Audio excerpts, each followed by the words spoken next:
Usually on the shorter rides, I use this helmet. This helmet is really great.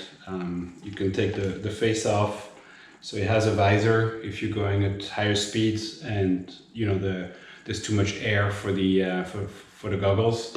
Then you have the visor here. The visor is a little bit tinted.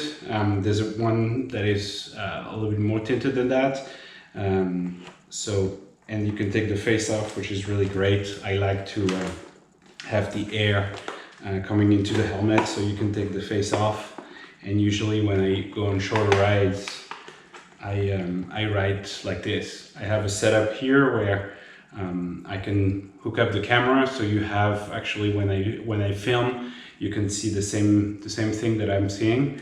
And I have here Velcro to attach the component that goes into microphone. I don't usually do a lot of talking. I like to have you enjoy the ride without so much talking, but if I want to, I can plug in a microphone on that helmet. The problem with that helmet is that I took a ride in Tennessee in 2019. It was really cold. It was about 40 degrees, probably 7 degrees Celsius. And the problem is that water started coming in. So when I decided to go on the trip and leave from here, Rhode Island, to go to Virginia and start the Blue Ridge Parkway, I didn't know what the weather was going to be like, and there was a chance of rain. And I said I should probably take a helmet where the water doesn't filter in. So I decided to take my other helmet, and the other helmet doesn't have the connection for the camera on the helmet. That's why during the first couple of days I didn't have a setup for the camera, so there's not much footage coming from Rhode Island through Connecticut, through upstate New York, and down to Pennsylvania. So filming really starts on day 3. The helmet that I took with me is my model helmet. The advantages of this helmet is it's a little bit more solid in terms of riding. I can open it, so still have an open-faced helmet, probably up to 50-60 miles an hour, 100 kilometers an hour. If I want to ride at night, and it always happens, although I'm not a big fan of riding long hours at night, I can take out my glasses and just have the visor. There's also here you have another visor in there for the sun, so it's really great if you don't want to have the glasses, the goggles on. I can just ride with the model helmet. So that's the one I took on the trip. Unfortunately, I have no attachment, or haven't put anything for the GoPro on that particular helmet. Good morning. I had this person I met in Australia, and he said he used to say there's nothing good about mornings. That's a little bit kind of how I feel. Anyways, excited for day 3.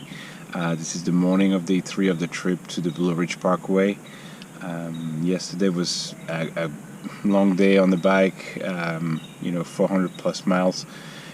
We started in New York in the morning, had a loop around a few areas, and then crossed into New Jersey.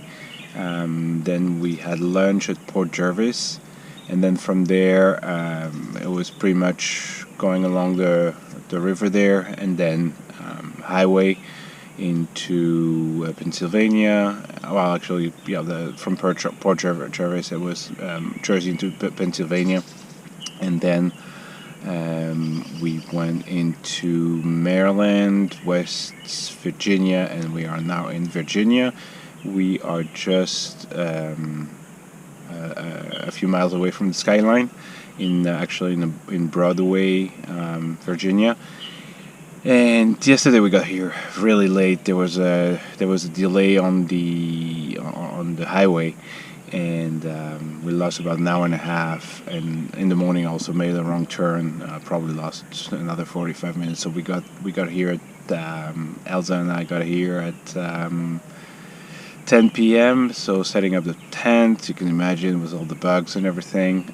But setting up the tent, making dinner, and then was kind of a rough night, but we're here. It's day 3 and very excited we made it. So this is actually the start of all the twisties, and hopefully I can fix the video camera so I can get some great shots for you guys. So see you soon. Stay tuned.